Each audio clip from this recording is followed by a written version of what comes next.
Louie T. Welcome to this LouieTeeNetwork Draft Prospects 101 series exclusive, ranking the top 7 offensive tackles in the 2024 NFL Draft. So, I've had a chance to look at these tackles extensively. I've come up with the list that I feel like is representative of how I feel about this group of tackles. The list is also representative of my preferences, things that I look for in offensive linemen. And again, this is the beauty of, the draft and these lists and ranking players and your top 50 players in the draft, etc., etc. It's all subjective. It's all in what you see, what you like, what you prefer. Beauty is in the eye of the beholder, and I don't think that is any more relevant than when you talk about offensive linemen, right? So, with that said, let's jump into my list of the top 7 offensive tackles in the 2024 NFL Draft. So, we start with number 7 on my list, and it's Oklahoma tackle Tyler Guyton.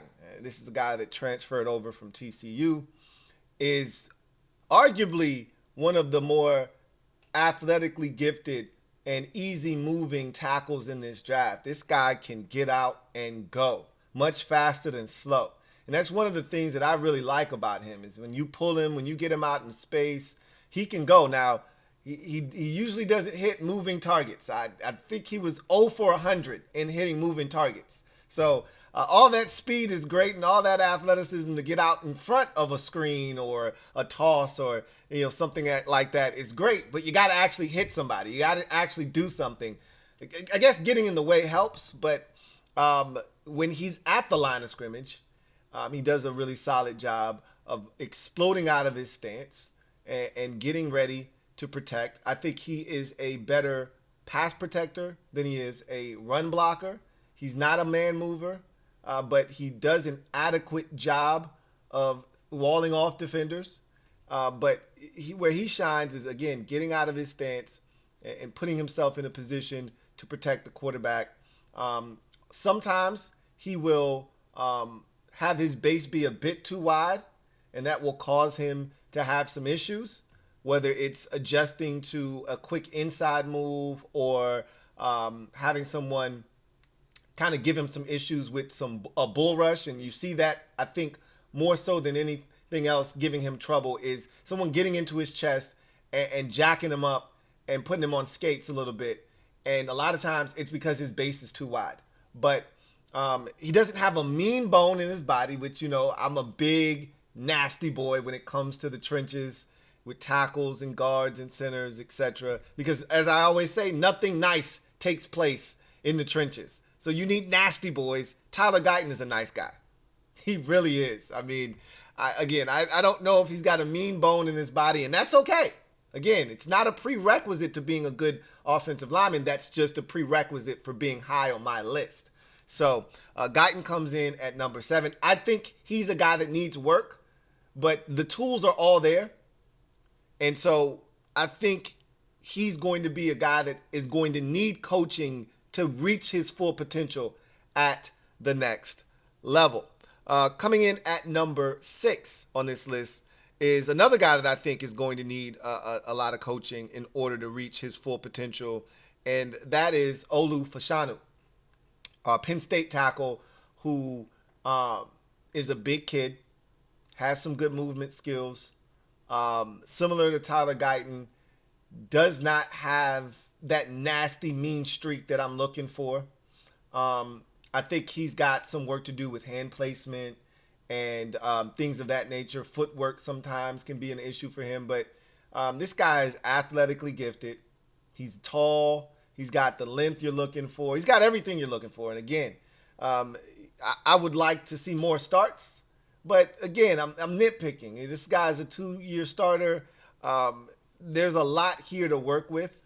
But again, not a guy that hits a lot of moving targets down the field, struggles with redirecting. And so I think that with proper work proper tender love and care, Olu Fosu can be a dominant left tackle in this league. But again, it's going to be reliant upon coaching. Unlike some of these other guys that I think are ready to go right out of the packaging, I think Olu Fosu needs work. So understand what you're getting yourself into. He's not a finished product by any means. And so you're going to have to put in that work. You're going to have patience with him. You're going to have to teach him the fundamentals of the things that you want him to do and get him to play at the level that he's capable of playing at. He hasn't reached his full potential. He's young, he's talented, but you've got to get all of that talent out of him. He's very raw. He's very, very raw. He's number 6 on my list.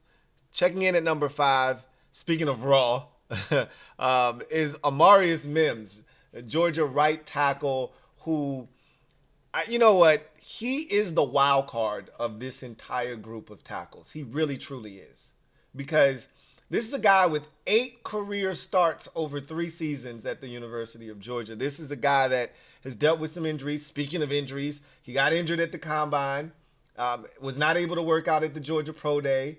And so, again, he's a guy that frustrates you because there's not enough tape.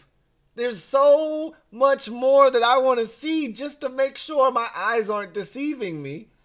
But it just isn't there because he doesn't have the games, right? He doesn't have that under his belt. But when he plays, and a lot of people always say, just go look at the tape against Ohio State from the 2022 playoff game. And I'm like, that's cool. And it was great. But I'll even say, go look at the Tennessee tape from this year. Go look at the Ole Miss game from this year. This guy's super talented, okay? And so it's just frustrating because you watch him in the South Carolina game and it wasn't pretty, and then he gets hurt. And so you're up and you're down and you're like, oh my gosh, what Amari Mims am I going to get? So from a height, weight, athleticism, length standpoint, you're not going to find a more complete package probably in this draft than Amari Mims. He's athletically gifted. He's tall. He's got long limbs, and he's well built. I mean, everything you're looking for, he has it. He just doesn't have the experience. And he's dealt with injuries, and he's dealing with one now. He's going to be the wild card. He's the guy that I could see falling potentially in this draft. But I also could see a team saying, forget about all of that. I've fallen in love with the prospect and the traits and everything that he brings to the table, and I feel like I can mold him, and you're going to have a team probably take him. So it could go one of two ways. He's going in the first round, though. But he could be the guy that falls in this draft of all these tackles just because of the lack of tape. But the traits are there. And at this position in particular, at tackle, it's a trait-based position. You can deal with flaws in technical ability and footwork, hand placement, and this, that, and the third. You can deal with all that stuff as long as the traits are there, and all of the traits are there with Amari Mims. But the reason he's so low on my list is just he doesn't have enough starts. Simply put, there's not enough tape, not enough consistency for me to put him higher on this list. But he's intriguing. He's the wild card of this group. Coming in at number 4 is J.C. Latham, right tackle of the Alabama Crimson Tide. This guy is as thick and stout as it comes in this draft. I mean, he's well put together. And it's amazing because you don't see guys like him on an island at tackle. These guys are guards. He's built like a Ford truck, okay? This dude is built like a guard, but he operates like a tackle. He's mean, he's nasty, he's gritty, he's strong and powerful. He moves guys against their will. I think his biggest deficiency is obviously foot quickness because he's so big. It's hard for him to redirect. Sometimes he oversets, and then a guy crosses him over, goes inside, and he can't redirect fast enough to cut that guy off, essentially. So sometimes he has to resort to some tactics that may or may not get him in trouble at the next level. You also see from time to time he'll duck his head and not see the target that he's hitting. And then another thing with him is he's a guy that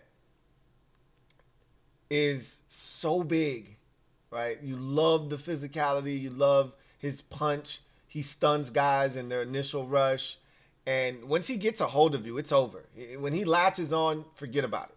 But he can be, a little bit delayed in recognizing what's happening in front of him. There are times where you see these twists and stunts, happening, and it's easy to see. And he'll just kind of be lackadaisical or fall asleep behind the wheel, and you're like, bro, what do we? I mean, you pass this guy off inside, another guy's coming around.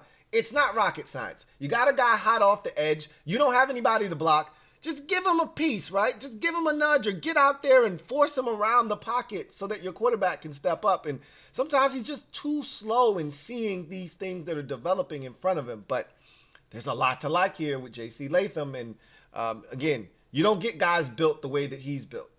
And it wouldn't shock me if he gets pushed inside to guard at the next level because he looks like a guard. But I've always been a proponent of, until a guy proves to me that he can't, I'm going to give him every opportunity to prove that he can, and he looks the part of a tackle to me. And so he's my number 4 tackle on the board. Number 3 for me is Washington, left tackle Troy Fautanu, who I just absolutely adore in this draft. This guy is physical. He's aggressive. He's a nasty boy. I mean, he's one of the nastiest in this draft. He's a nasty boy. He's a nasty boy. He gets down and dirty. He's decleating guys. There's one screen, and I forget who they were playing. It might have been Oregon, where they throw the little tunnel screen, and he goes up the field, and he comes back down, and he just mollywops a DB. I think it was a defensive back. It could have been a linebacker. I want to say it was a defensive back. He just mollywops, and then he gets up, and he goes crazy, and he just plays with so much energy and juice, and he's really, he's really polished. He doesn't get beat. The only time you see him get himself into trouble is being over aggressive, wanting to get his hands on the guy instead of waiting for that guy to come close enough to where he can shoot his hands. He is too aggressive, and he starts lunging, and he gets out in front of his skis, and that's when he gets himself into trouble. Something else that I noticed with him is with his hand placement. He has the same cadence over and over again with his hand placement. So if you time him up, if you get a sense of what he's doing, and it's not hard to time it up because, again, it's usually the same cadence every time. He's going to have to be mindful of that, because at the next level, these guys are professionals, and they'll catch wind of that, and they'll expose that. So this guy's excellent. He's physical in the run game. He's stout in the pass game. He's a mover. He's an easy mover. One of the better athletes in this draft at the tackle position. There aren't many flaws to his game. Over aggressiveness is probably his biggest sin right now. So love Troy Fautanu. Now, another thing with him is not ideal height, right? This isn't a 6'6", 6'7" guy like a lot of these players are. He's 6'4", right? So not the height you're looking for, but he's got long limbs though, right? 34.5-inch arms. His arms are longer than Joealkyl's, right? His arms are longer than TSA Fuaga. So he's got arms that are plenty long, and I think he's a tackle. But I wouldn't be surprised if a team tries to kick him inside. But again, much like I said with J.C. Latham, I'm keeping you outside, and I'm giving you every opportunity to prove that you are a tackle, right?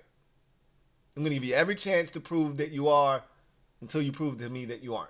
So Troy Fautanu is my third best tackle in this draft. And then you get to number 2, and it's Notre Dame tackle Joealkyl. And This guy is so polished. He's so ready to go right out of the packaging.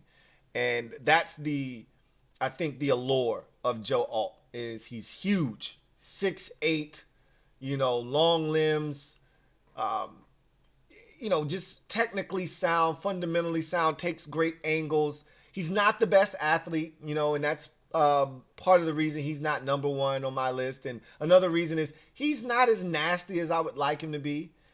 He's got some nasty traits to him, but he's not as nasty as I think he could be. He's not as dominant a finisher as I would like him to be, but he gets the job done.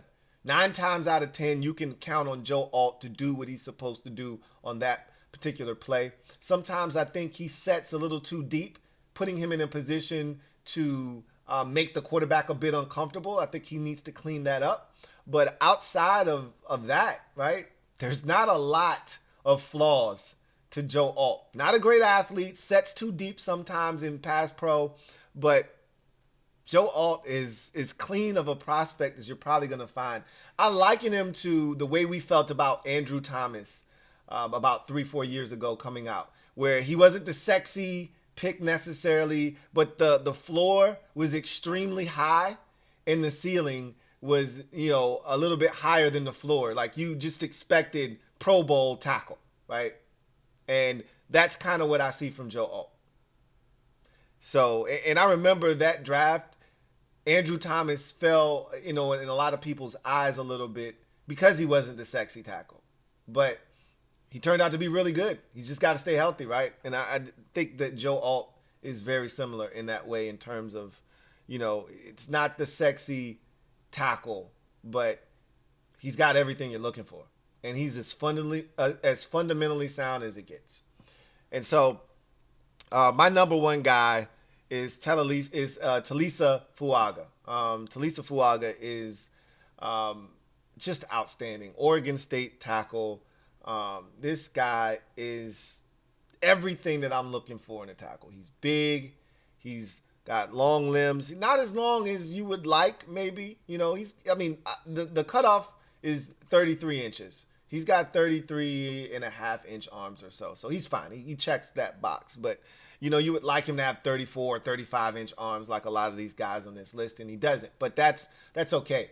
What he lacks in arm length, he makes up with tenacity, physicality. He's a man mover in the run game. A road grader in the run game. He's got almost perfect balance. You rarely see this guy off balance. He's got those, people joke about, typewriter feet because nobody uses a typewriter anymore, but that's what it looks like, right? His feet are in unison. They never click, right? He has those feet just moving. They always are in constant motion, except for when he finally sits down, when someone tries to bull rush him, and then he stops that. He's another one of these dudes. Once he gets a hold of you and he puts those mitts on you, he puts those paws on you, it's done, right?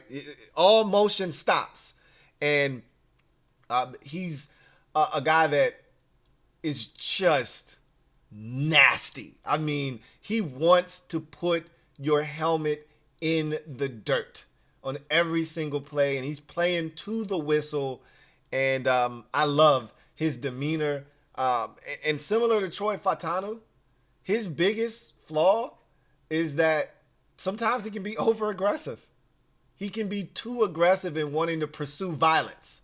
If he doesn't have work, he finds work. He's one of those guys that'll hit you in your ribs, knock you down. Troy Fautanu is another one of those guys. If he doesn't have work, he'll find work. If the guard's blocking you, you're going to end up on the ground if he doesn't have someone to block, because he's coming to light you up.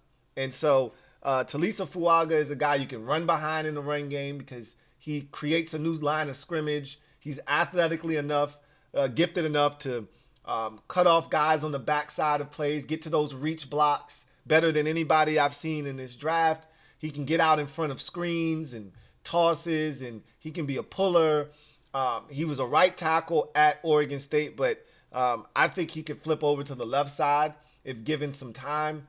And so I just think he's the best product in this draft class. I think not only is he one of the safer tackles to take, I also think he's one of the better tackles in terms of physicality. balance, strength, and just everything you're looking for. He's got it. And he's got the right temperament, the right demeanor. I think TSA Fuaga is the best tackle in the 2024 NFL draft. What says you? Leave it down in the comment section. Who's the best tackle prospect in this draft for you? And what does your list look like? Leave it down in the comment section. Can't wait to read your responses. That's going to do it for me, your man Louie T, here on this Louie T Network exclusive Draft Prospects 101 series. Breakdown, ranking my top 7 tackles of the 2024 NFL Draft. Until next time, you guys have a good one. Take care. See you next time. Louie T.